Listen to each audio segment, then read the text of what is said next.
Hey, everybody, it's your girl, PJamma, with PJamma Life. Now that I'm back in the studio, and we're at the end of 2021. Woo! So, happily, 2022 is going to be that much better. So, don't jinx us. God, what's wrong with you? It's going to be good.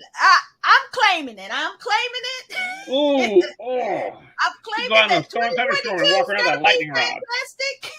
We can run this at the end of 2022 and see if everything came true. So let's introduce our two fellow co-hosts. Let's start off with Patrick. Say hey to the already people. Introduced me. This is Patrick. How you doing? Happy New Year's to all you that are celebrating. Hopefully we're all staying in because everybody knows that New Year's Eve is amateur night. So if you drink all the time, you don't need to go out on New Year's Eve. Oh. There you go. Let them babies out there drink. This is it. This is his big moment. David, the professor of all things Star Wars. I am ready for my close-up on PJamma Live. Hello, everybody, all you cosmic castaways. Saying goodbye to 2021, saying hello to 2022, toasting in the new year with a show that's been long awaited, as well as looking back at some of our favorites and not so favorite movies of this year. Yeah, so it's going to be an interesting list, and we're going to keep it tight today so we can get off and celebrate. So let's start off with the highly anticipated TV show of the year, The Book of Boba Fett.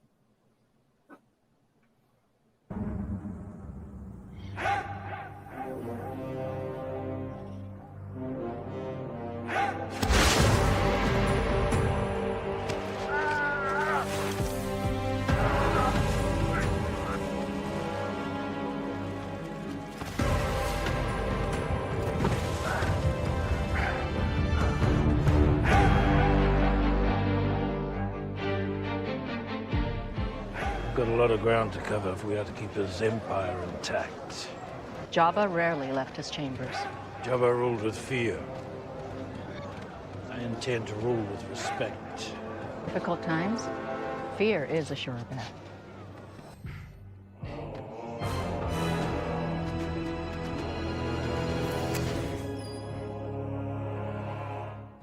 I'm confused. He wants you to pay him. What? I'm the crime lord. He's supposed to pay me. Shall I kill him?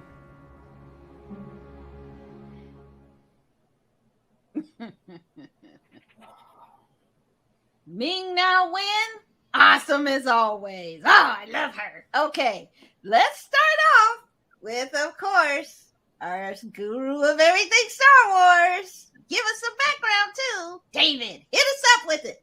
Well, first thing I want to say is it was worth the wait. We saw at the end of The Mandalorian Season 2, we had the initial beginning of the Book of Boba, this chapter, Stranger in a Strange Land. The phrasing, Book of Boba, has a little bit of a biblical connotation, the kind of the Judeo-Christian term of the Book of.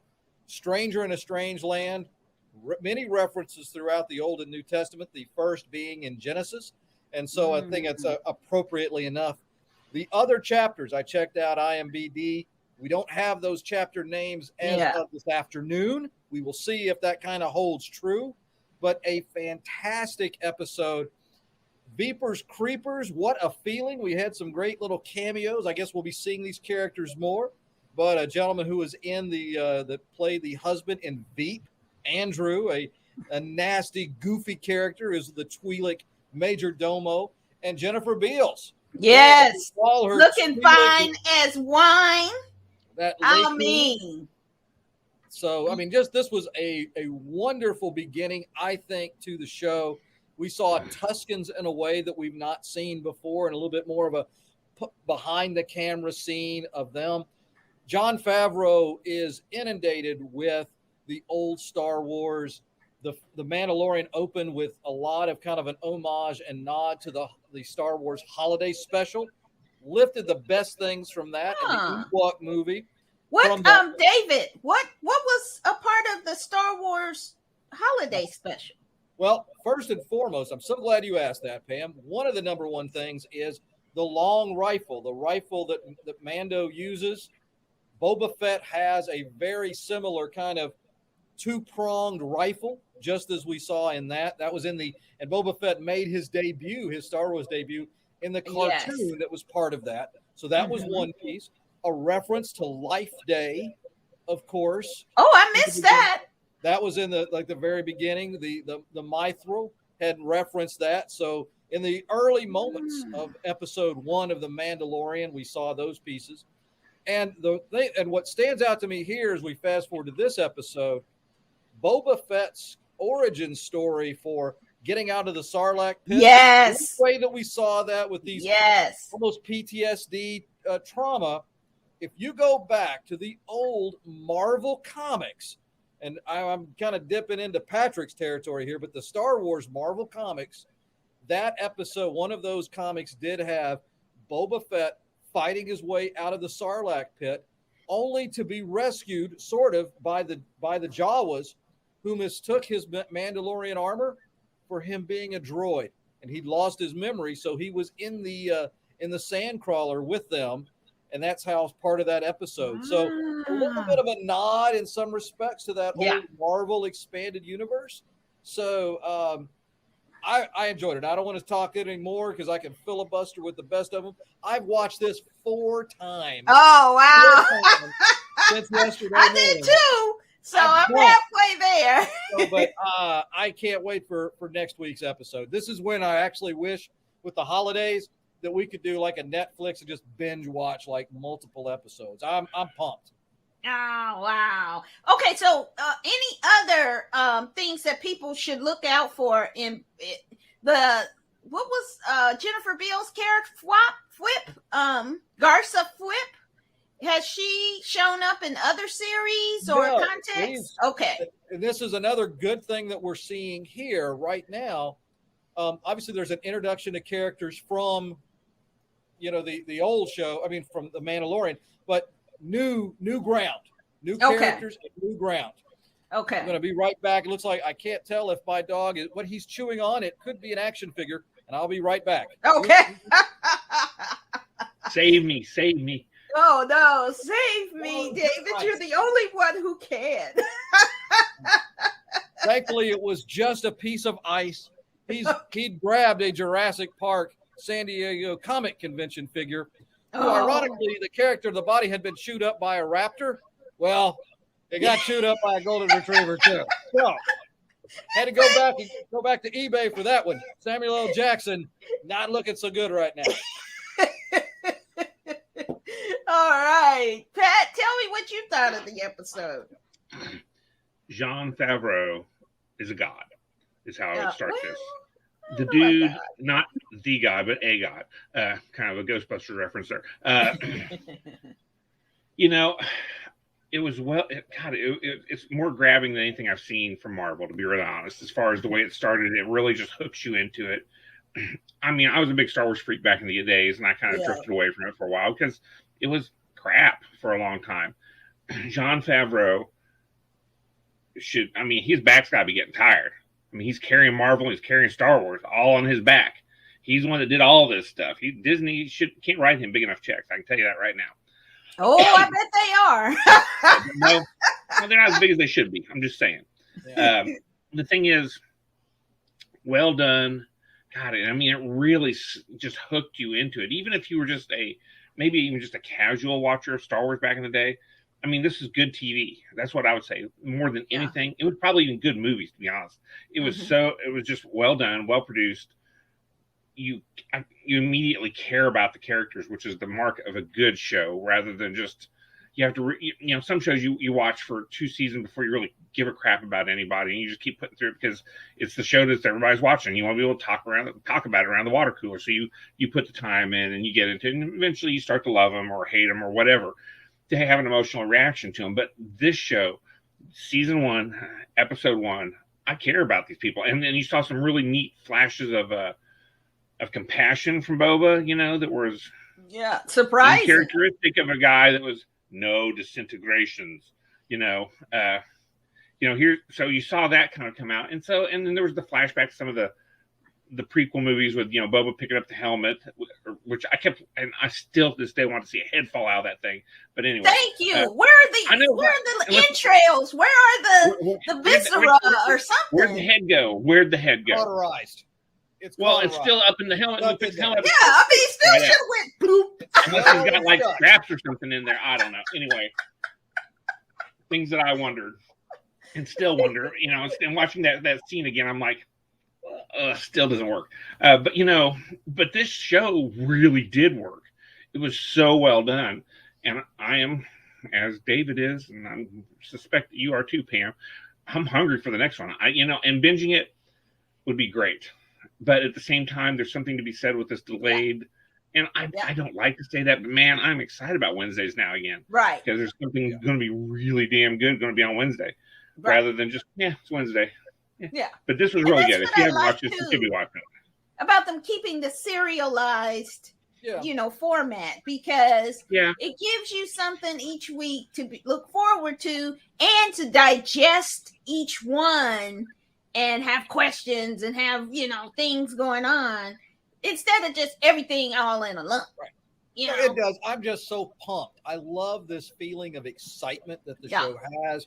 I think that delayed gratification with Mandalorian. Yeah. It was something new again after the Netflix and everything. But it's like, man, I can't wait. All of these characters are great.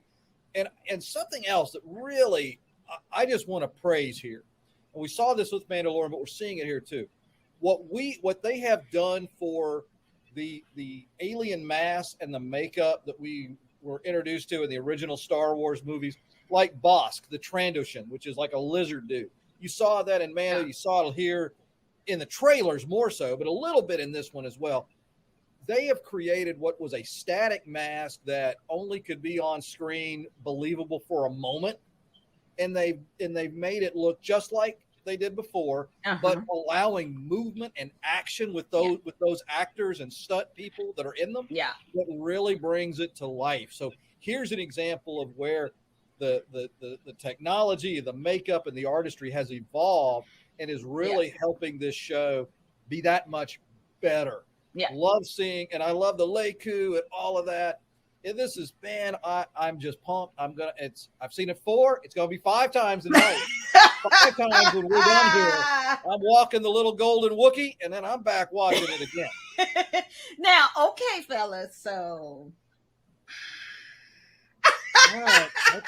Okay, so the first time I watched it, the rescue from The Mandalorian, the final episode, right? Because I wanted to get fresh on everything. Because I don't think I watched The Mandalorian since it went out. So I watched that episode. So and then I watched Boba Fett. And I was like, ooh, that one was so great. The Mandalorian episode was so great. And so this one I was kind of like, oh, okay. So then I said, no, I got to watch it again because I am taking in so much. I can't catch everything that I need to catch. So then I watched it again today and I was very pleased with it on the second go round. And so sometimes you gotta watch them twice to really, because you're just so, if you're like me, so excited, that you can't take everything in. And then it kind of falls flat because you're like, oh, it's not everything I thought it would be. But upon a second viewing, having gotten everything and seen it, you can digest it and then really dive into it. So I definitely agree with you, David, in that the character look of the makeup, it's probably digitized, right? And so now they can put the digital skin on people and then, the actors just act, which is amazing. But I think with Garza Whip, always when they said her name, it made me think of Stewie on Family Guy and Whip. But Jennifer Beals looked beautiful and awesome. And But the thing about the story I thought was interesting was that Boba Fett is trying to be this benevolent leader on a planet where they respect power, corruption, and strength. So, I don't know if he's really benevolent. He is saying he is a self-described crime lord now. right. Not a lot of benevolence. But he's in trying to. I mean, you know, he wants to be the Godfather. Right. He wants to be the Godfather. He wants to walk around Mos Espa, and people come up and go, "Here's your free food that we give you because you protect us." You know, kind of like the Godfather did through New York City in the Godfather movies. That's what he wants. Yes, you don't cross him, but yeah, right. we respect but you. But he's gonna end up being you. like Michael Corleone.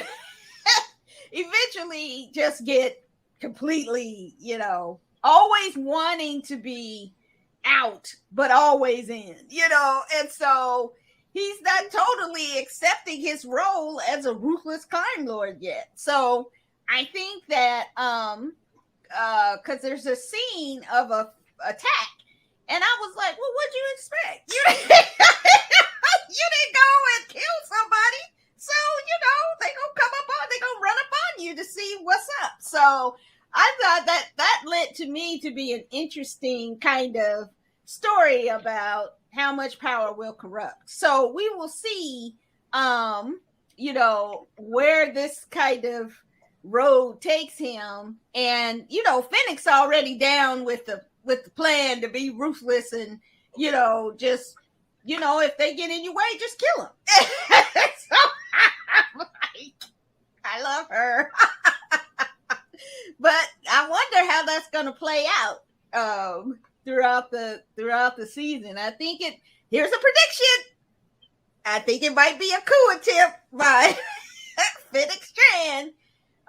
We'll see. But I think what I hope is that there may be other characters from The Mandalorian come in. Hopefully we'll see maybe The Mandalorian or, you know, maybe another guest appearance from somebody in the original Star Wars. I don't know. But well, okay. I'll tell you this. Where's the big city that he went? Mos Espa. Uh-huh. I'm prediction right now, but it's gonna be Watto. Watto, the old slave owner of Anakin. I bet he's gonna be around. If everybody from the Clone Wars and every Jedi survived Order 66, I'm sure that Toydarian is around somewhere with his chance cubes trying to do something. I predict we're going to see Watto before it's all said and done. Now, here's a spoiler alert. So turn away from it. Now, when Boba Fett and the child and the little lizard dude were at the ridge and they saw somebody getting attacked, was that Luke's parents or godparents or something like that? No, that was long gone. Okay. That swoop gang, we see them in the trailer. So there's going to be, whether it's going to be like one of those flashbacks before Boba got, rescued and saved Fennec, they're going to come back into this story again, I'm sure. Okay. They put their little juvie gang signs on the house, you know. Yeah. But no, that wouldn't have been. I think in this case, homesteads look a lot alike. So I think that's what we're seeing there. Now, what part of the timeline are we at? See, I always get confused with these shows. Well, you got to think this was right after, at some point after Luke had rescued everybody, Leia had killed Jabba, and they had left Tatooine. Okay. So as after Return of the Jedi. Okay. You're thinking Luke is with Yoda, and Han and them are back at the fleet, and his eyesight is apparently getting back. So that's somewhere in there, and the Death Star is getting blown up at some point as Boba Fett is with the Tuskens. Okay. That's what I was trying to figure out because I can't. Everything. It's so many shows and so many timelines. It's hard to figure out. So time travel. I know that's not your thing. Yeah, I know. No time travel in Star Wars. And that's why it's becoming confusing to you. I can tell, Pam. All this time, this chronological uncertainty. Yes. Yeah. I knew exactly where it was, David. So it makes total sense to me. I know. Yeah. All right. You and I both know. We're good. I know my guru over there will help me out, unlike somebody else on the panel who doesn't help out. So, what? Yeah. So great episode to start us out. I'm hoping. Does anybody know how many of these there are? Are there 10? There's 7. Oh, that's it. That's it. It goes through like early February. I think February 9th. Oh, okay. I can do with a few more, that's for sure. Yeah. So definitely check out the Book of Boba Fett. Ah, it's so good. Okay. So now we're going to dive into, we're at the end of 2021. And last week we talked about our favorite TV shows and the worst TV shows. This week we're going to talk about our favorite movies and the worst movie. Yeah. So we'll start off with, I'll start off with David again and see what he has selected for us. All right. What's your top?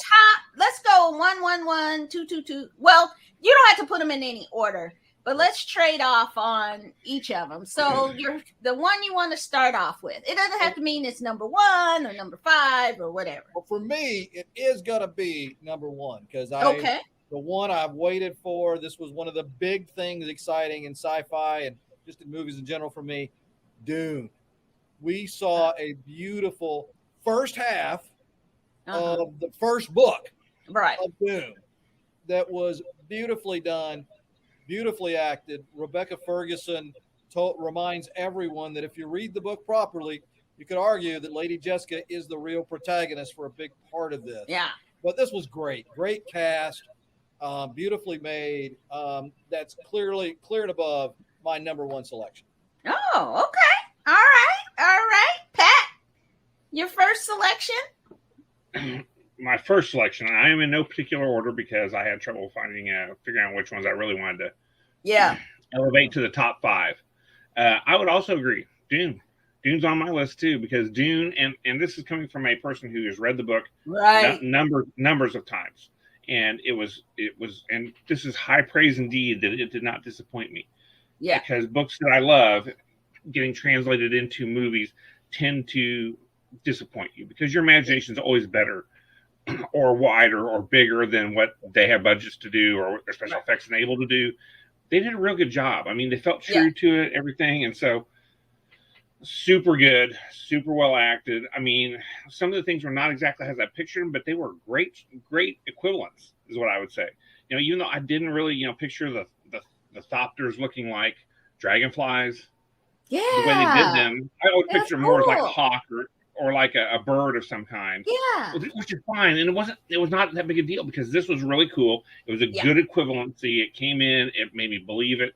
Everybody was cast well. Yeah. With the exception of the Gurney Halleck character, or not Gurney, the Duncan Idaho character as Jason Momoa. He didn't look anything like what I pictured in the book. Everybody else was fine. Yeah, make all the outraged faces you want. It was okay. I mean, that was an okay casting choice. It wasn't bad.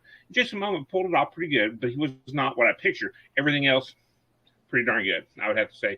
Stellan Skarsgård was not as fat as I would have pictured, But that was okay. I was okay with that. They did it good enough that he definitely had that literally an oiliness about him, and things coming out. I mean, I'm curious to see in the next set what they do with some things because they took a real good chunk of the more physical portion of the book, and now the next chunk of the book is the metaphysical portion of the book.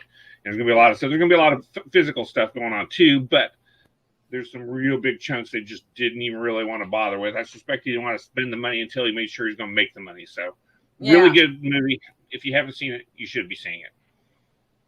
I agree. It didn't make my top 5, but I would put it in there, and I really enjoyed it. I think it was one of those where I kind of liked the original because it was just so weird and quirky and strange and just crazy making. It was just a trip. But this one felt more like a story that you could tell. And it felt, but so on one hand, I thought it was great that they were able to translate it properly, because now you had the proper special effects where you could really do it properly. And the story, but I did kind of miss some of the weirdness of the original movie that David Lynch did. So, but I did like the casting. I really enjoyed Jason Momoa as that character. And not having read the book, so I come into it without the book kind of perspective on it. And I did appreciate that they diversified the characters. So I really like that part of it. But I it just missed being on my list. But yeah, it's a good pick. Okay. Pat, what's your second selection? What's your first one? My first one. Number one. Oh yeah. I'm gonna say mine are in no particular order. Gunpowder Milkshake. I really enjoyed it. I mean, I thought it was a nice blend of action and drama and fun, and the look of it was so stylized. And who can say no to Michelle Kwan? Is that Michelle Kwan? No, not Michelle Kwan. Michelle Yeoh and Angela Bassett. Yes. Beware your librarians. Yeah, and librarians kicking ass. I couldn't ask for more. As a wannabe librarian and a respecter of all librarians out there holding it down for us, I would love to walk into a library and just see some ninja librarians. So Turn your books on time or else. I enjoyed it a lot more than I thought I would. So bold pick. Yeah, bold pick. That's me. Okay, Pat, go ahead with your second selection. Okay. I don't know if you guys have seen it or not. Have you seen House of Gucci? I went and saw that in the theater. I haven't seen it. And, I want to see it. Oh, my Lord. It was beautiful. It was well acted. And review it. Yeah. It was so good. I really enjoyed it. I mean, the performances were all the way across beautiful. I mean, and to see how it was really fascinating to watch this whole sequence of events where you went from this thing, and you can kind of see how it's getting cheapened down, how the Lady Gaga character pushed him to do things and pushed him to do these other things. And then other things blew up in their face. And I mean, it was super good. Oh my God. If you haven't, I mean, when it comes out on video, we should probably watch it and review it all together. Yeah, definitely. But and I think it's going to be up for some Oscars. So it might be, because I'll tell you what, it was worth it. Adam Driver was amazing. Yeah. Lady Gaga is Lady Gaga. What are you going to do? I mean, she's kind of get that EGOT. I'm going to tell you, she's getting that EGOT.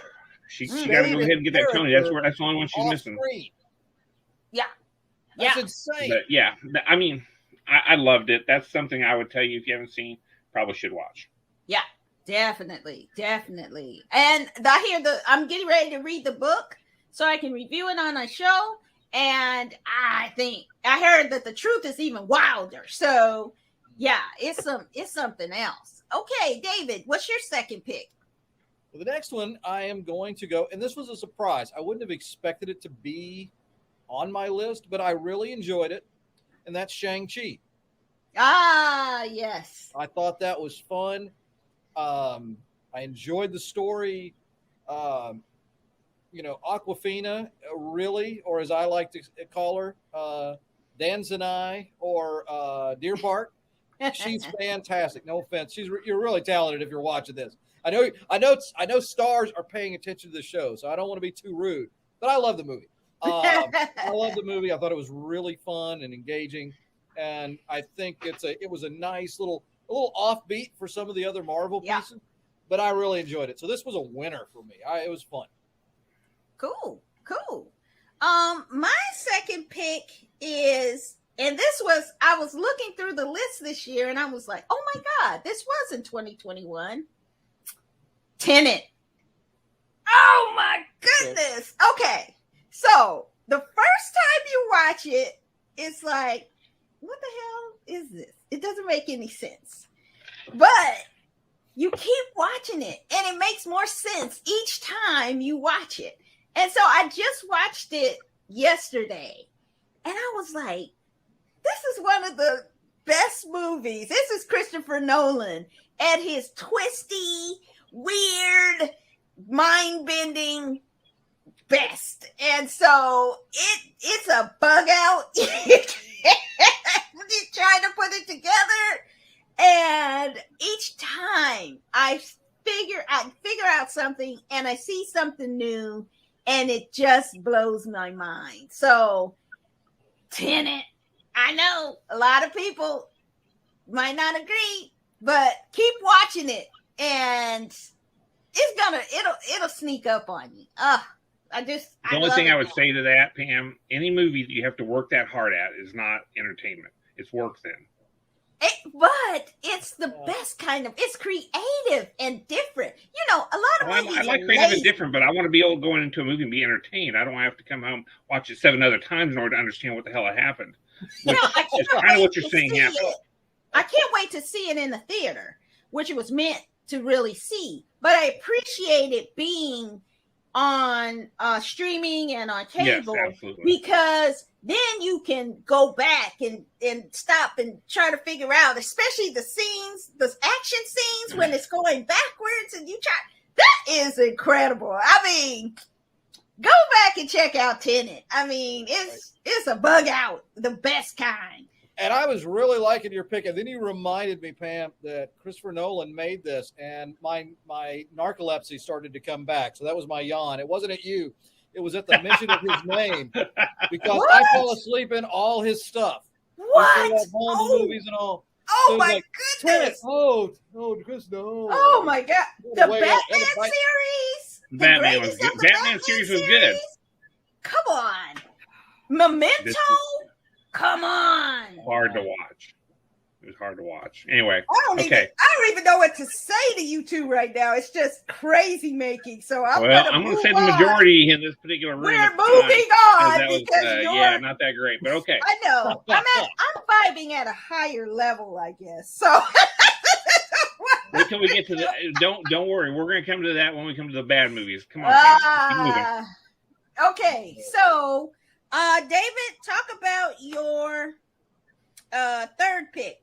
Well, I'm going to go for a serious movie that I thought was really well done, kind of stark, but No Man Land. I'm going to tell you that was weird because I thought about that one and it came out December 3rd, so it's technically the year before, but I don't think they did it. That's how it got. It's how it got Oscars last year. Anyway, go ahead. But I looked at that one too. I got thrown off really just because of that. All right, and that's all right. So that's a party foul on my part for going back to 2020. That's okay. But I did like it. I thought that was a good one. But you're right. I guess because it was an Oscar season, I started to. Right. Yeah. All right. That's fair. I don't pick that one. That's why I say that. Yeah. I thought it was a good film, but that's it. But it's good. I'm glad you're holding me accountable. I'll have to see if I can come up with something else too. But that was one of those that I liked. I did enjoy that. I thought it was well done. Frances McDermott really was tremendous. And she's good in everything. And man, she sold it in this. So that was a big one. So a hit from 2020. COVID continues. So did some of the movies. A little overlap there. So, but enough about me for this. For this one. Pat, your third pick was Judas and the Black Messiah. Yeah, that's a good one. I mean, how could you not love this? Yeah. So good. Yeah. I mean, well acted, well written. The soundtrack was on fire. I mean, everything about this movie was well done. Another Adam Driver movie, by the way. He made it in there again. He's kind of on fire right now, but just watch John Oliver. You'll understand how on fire he is. So this movie showed a side you hadn't seen. At least I hadn't. Mm-hmm. Really instructional, and it was entertaining. That's the thing. Right. You could learn something while being entertained. It wasn't all just about preaching at me or preaching at you or preaching. And then you come out of there, oh man, like Schindler's List is another example of a great movie that was preachy, but this was just God. I mean, so many great roles in this, and you got to see such great acting. And you got to see the struggle at that time that which most of us weren't even born for this struggle. It might have been right at the edge of our births, but somewhere in that ballpark. So, but I mean, it was great to see this, and it was well done. You got to see how bad it was, and I was like, So I mean, but well acted, well shot. Well directed, great music. It's like one of my playlists I play all the time, by the way. I mean, it's just so good. So this is something I would recommend to anybody, really. I'm just saying. So and that was on my list too. That would have been the next one. That's on my list. That was my next one as well, is Judas and the Black Messiah. Right. And there we go. Fred Hammond was only, 18, 19, 20? I mean, like, young, and was able to do what he did in his short life is incredible. I mean, you think about what you were doing at 18, 19, 20, and probably you weren't thinking it this way, but this young man was just an incredible human being, and look forward to more information about him that's out there. I think that, and let's not forget Lakeith Stanfield. I mean, incredible acting, and took a toll on him. Really, it took a heavy toll on him emotionally, psychologically, and this is an important movie for us to see, people to know this part of history, people to understand what it was like back then, so that real history gets told and not sanitized versions or flat out lies about history. So definitely Judas and the Black Messiah was everything that makes a movie great. And it's one of those things. I was comparing that to like the trial of the Chicago 7, where you had testimony. They were like, and I think when we talked about those movies months ago, we kind of compared and contrast that film, where you had transcripts from the court. So you saw the outrage. There was no question about that. This, because some of that, we know the history of what happened. Some of the dialogue we don't know fully because, it was written in this way without like a transcriber. But it was a truth, a horrific truth. And it's something that gives, for all the stuff we could roll our eyes at crazy conspiracy theorists out there, there's a reason why we as a nation have to be ever questioning of authority and ever questioning of what we are being told, because he was assassinated by the government. Right. That's a fact. Right. He was assassinated by elements of the government, and I love my country, but there are moments when you say people who represented were in political power, they did wrong. Right. And this is one of those great examples of it. And it's where when people say, oh, those crazy conspiracy theorists, they're out there. This is an example as to why. Right. Why there's some level of out there that makes you question, and rightfully so. And why we need truth in our history lessons, and why we need to have diversification in our history, so you understand both sides, all sides of the story, not just one side of the story. So absolutely. That's important. And so that movie was important. Not just, it was just great, but socially it's important for us to understand these topics, because these are still things we're fighting with today. Okay, so that was me too. So Judas and the Black Messiah was my third pick. All right, now the fourth one. I'll go next. This was an interesting one we didn't get a chance to review. Pat, did you say you said your third one. The next one is My Octopus Teacher. It's on Netflix. It was up for the Academy Award for documentary, and it's about a man who befriends an octopus, a little octopus in the ocean. And he goes and sees her every day. It's a female octopus, and really looks at her life and what she does. And I mean, it is so darling and sweet and moving and tragic, and it just gives you all the feels. I know I say that about something, but this one, I was so sad. I was like, don't have to do me like that. It is beautiful, absolutely shot beautifully under the water. It's gorgeous, and the filmmaker narrator has a really beautiful voice too, and the way he talks about the octopus is just love. I mean, it's just love, and it really makes you think about, please, we need to take care of our oceans and our waters, and our conservation efforts are important to leave something behind for future generations. We have to be careful about what we're doing to our waters. I mean, none of us can survive without water. And there's a lot of creatures in there we haven't even begun to explore. So My Octopus Teacher was just a beautiful movie. Everybody should watch. That's a good one. Yeah, it is. Mm-hmm. Okay, Pat, your fourth one. Okay, my fourth one was a musical, Tick, Tick, Boom. Oh, about Rent.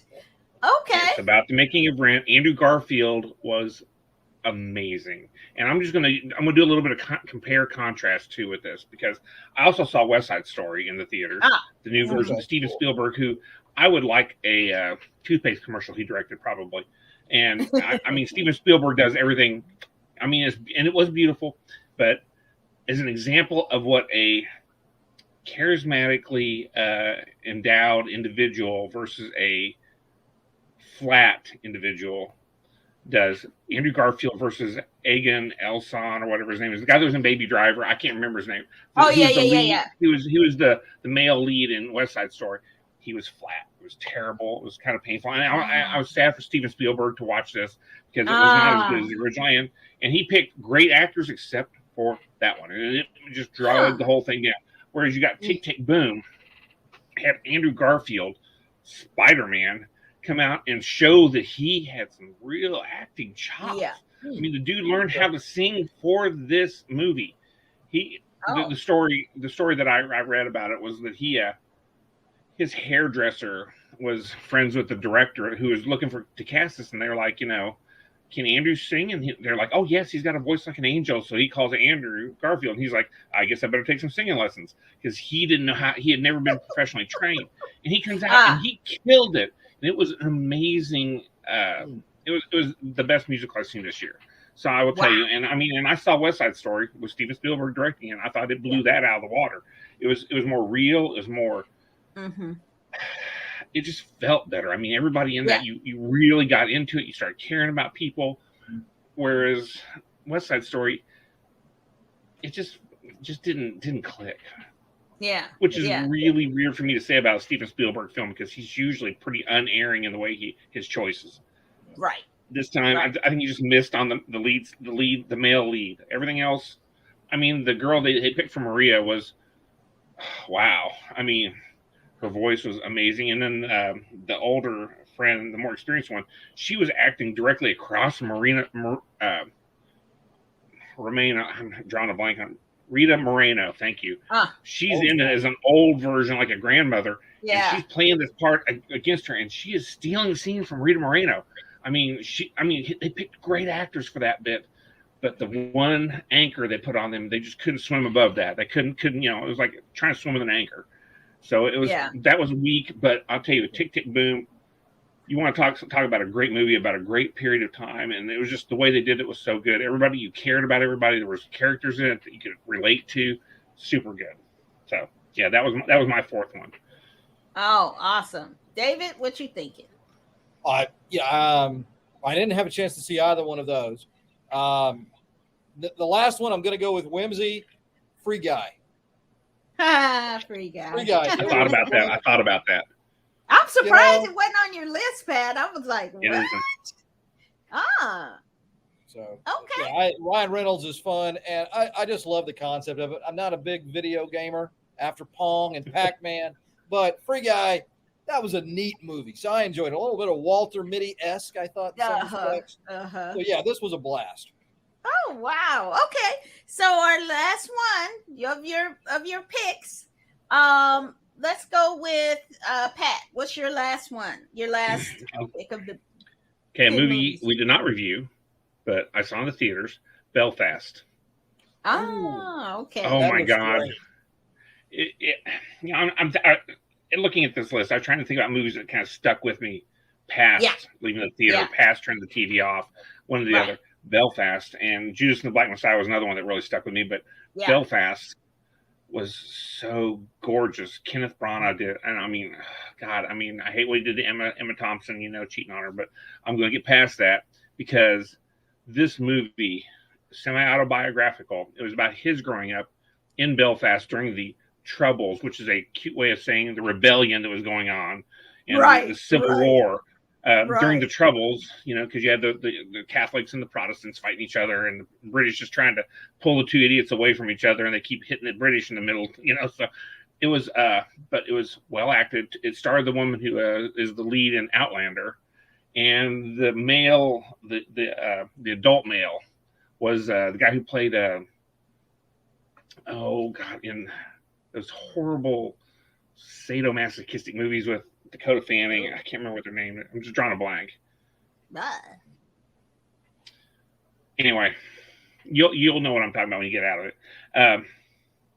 It's going to bug me for a few minutes. I can see the book cover, but he was great in. I mean, oh my God! I mean, just the way it was shot was gorgeous. The black and white, and I am kind of a sucker for that look. I mean, because it doesn't rely on flashy colors or fancy special effects.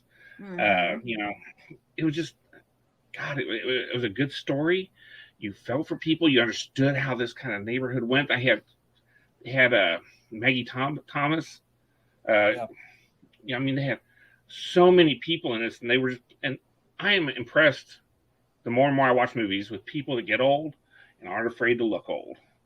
You know, where they can just embrace their old. They're getting old, and they're letting the wrinkles show. They're looking like a grandma. They're not looking like Courtney Cox, who thinks she's still 20 with her big old puffed up lips. Oh man, the only reason I say is because I saw a preview for Scream, the new Scream movie coming out. She's coming back in it, and man, Neve Campbell looks like she aged, but Courtney Cox looks like she's clinging with them big ass nails to 20s, and it ain't working. It ain't working. So I'm just. She's not going to be a subscriber. This movie was so gorgeous. I mean, the black and white contributed to it. It was a family drama. It showed the family. It showed the choices that people have to make about immigrating, you know, to move to other places to be safe, which hopefully would appeal, you know, hopefully it speaks to some of these people that are, you know, so intolerant of people getting away from real violence to go live somewhere else. And yes, maybe they don't have legal rights to come here, but, you know, if it's your family, you're going to get out too. So, I mean, it helps put it in a place that maybe George Redneck might be able to understand because they look like him, you know, or something. I don't know. Right. I thought it was a great movie. And like I said, gorgeous, well written, well acted. It was just all the way across. It's probably one of my favorite movies this year. Really. I mean, really. And I'm not just going over the list of 5. This is like something I remember watching and I loved watching. Yeah. Okay. David, what's your final pick?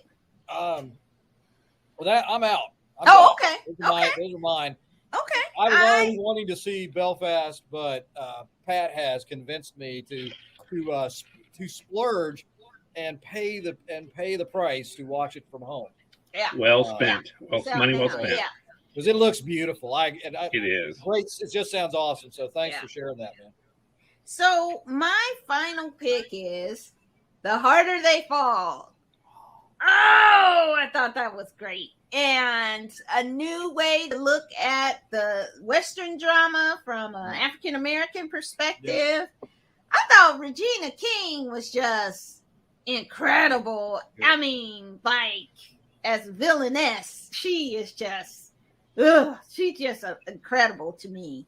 I mean, she's doing it all. She's directing, she's writing, she's producing, she's acting, and she's doing them all at a super high level. So, and Idris Elba, and just the story with its twists and turns, and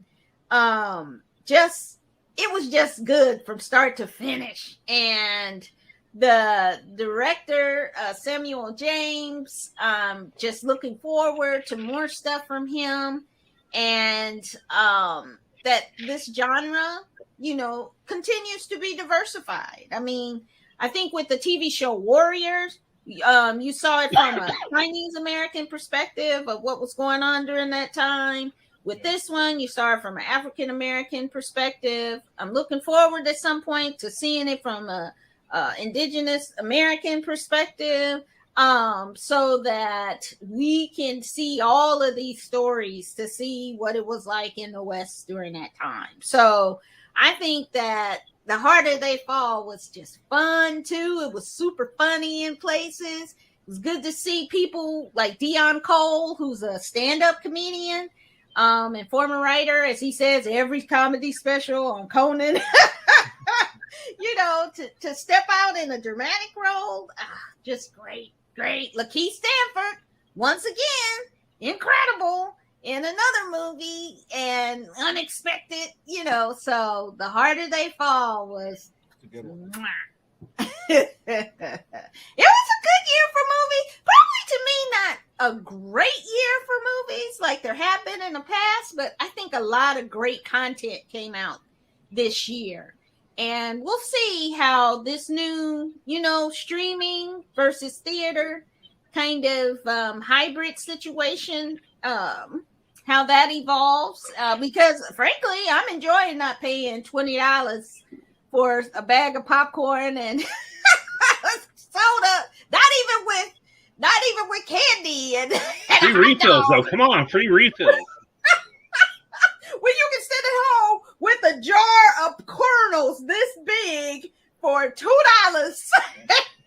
With a large purse, you can get a lot of stuff into the theater. Oh, honey, please. I never buy pop at the theater. I've always got a purse. That's why I'm saying it. I remember when we go to the movies. Forget that noise. No. But the definitely check out all of our slate that was a good slate of movies.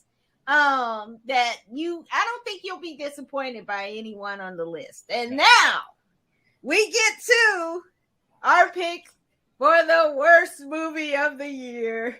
And I'll let you two codgers talk about your worst. I already know, I think, what Pat's gonna pick. So hit us with it.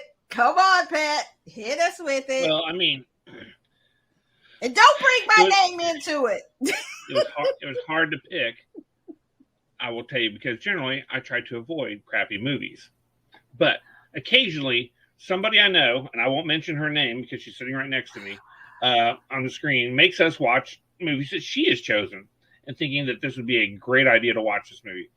I can only think back to sometime this summer, I want to believe. I was sitting in my backyard watching this horrible film that was of an old video game that I used to love. And this was like the worst damn movie I'd ever seen. The longest intro. I could not drink enough to make this good. And I tried. Trust me, I tried. I tried gin and tonics. I tried Moscow Mules. I was doing doubles. And it was still horrible. It didn't make it any better. That's because you were all filled up with alcohol. You couldn't appreciate it anymore. But go ahead. And in case those of you that are watching this don't know what I'm talking about, it's that horrible late-term abortion of a movie called, it was that bad, it was called Mortal Kombat. And it should have been called Mortal Snooze Fest. It was terrible. It was the worst movie I've seen in like years. It was, and it's not just me. I will tell you that I, for giggles, looked up to see what critics had listed as the worst movies of the year. And it made the list on just damn near every list. I'm just saying, so it ain't just me. Now, Pam's going to tell you how I'm wrong, and you all just think about it. No, I mean, you're entitled to your wrong opinion, so, go ahead and have it. We'll move on to David and his pick for the worst movie. I'm going to laugh if he picks the same thing. I'm going to laugh. I'm going to fall out of my chair. Go on, Dave. Well, not since the Apu trilogy. of 1961, 2, and 3 in Bollywood. Have I seen a more wretched, disgraceful, horrific effort? A film that made my eyes bleed and my skin crawl. It made me wish upon a star that we would never, ever just see an action figure, which is really hard for me to say. Oh, come on. Intrepid, ridiculous construct of a film known as Mortal Kombat. Ah, you two are just Bad. It ridiculous. is so bad. Oh my God. It made me want I to can't go with back you and two. read I the can't. 1,000-page nail biter of a story by E.P. Thompson, The Making of the English Working Class, a horrific book on English capitalism during the time of Dickens up through the early 1900s. This movie was bad. Oh my gosh. I love you, Pam. I love this show. I love our fans. Kevin Smith, I even love you, brother. But I'm telling you, this was a bad movie to watch. Okay. It just break my heart. The video game was so, and Jawswares made some wonderful 3/4 inch, 4-inch action figures on the video game. But this movie, bad. Okay. I think maybe this is time to discuss a rule where me and Dave get to veto any movie proposed because of the judgment questionable of our leader. I'm not mentioning anybody by name, but I think me and Dave should probably have a veto here if we can agree on a veto. What do you think, Dave? Does that sound reasonable? Nope. We need a veto card. I am not a benevolent leader. I am a dictator. I know you're not. This is not a cheertocracy. That is out. Not cheerocracy. It's a cheertatorship. I know. Normally she's got taste, but this one time. Oh my Lord, it was so bad. Whatever. You two. I can't believe that you did not pick this movie, which was the worst movie, the most ridiculous movie, and the silliest, dumbest movie of the year, Malignant, with the scary teratoma that goes around killing people with her absorbed twin going around. It's the most worst. Which is the worst grammar. It's the worstest English I've ever heard. Horrible is Malignant is the worst. Or runner up. Cosmic Sin. That was bad too. Yes, you're right. Great That was bad. Where they just kind of did some kind of Hasbro action thing instead of real stuff in the middle. It was just terrible. But definitely my pick, worst movie of this year and a long time, Malignant. There was nothing good about it. It was awful. Terrible. Okay. Horrible. Well, Cosmic Sin, though, there's like a whole collage of bad Bruce Willis movies over the last few years. It was terrible. It was really bad, too. But, and with great actors, with Bruce Willis and Frank Grillo, and there was a couple of other good people in it, but it was just terrible. Good actors get broke sometimes, too.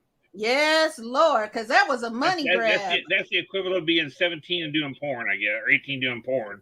So, yeah. I did some things when I was young, and I'm not proud of them, but I was needed the money. And, yeah, this is Bruce Willis is going to be saying that in 5 years from now. Except he won't be saying I was young. Like, I need to pay for my kids' school, so. That's exactly what that was. How much? Okay. I bankrolled the movie Mortal Kombat, and I had to pay for it. Yep, that might be part of it, too. I don't know. Horrible. Don't watch it. It's ridiculous. Well, that rounds us out for 2021. And we're going to wish everybody the best in 2022. Go out, have a good time, have a safe time. And remember, as I just came back from a state where no one wears masks, and it's crazy, wear your mask. Social distance. Get your vaccines. Get a booster if you can. And then safely enjoy yourself for the holiday and the new year. And my wish is for everyone to be safe, healthy, and surround themselves with loved ones and people who care about them in the new year. And that's what I wish for all of you out there. Fellas, wrap it up. 2021. Well, I'm not going to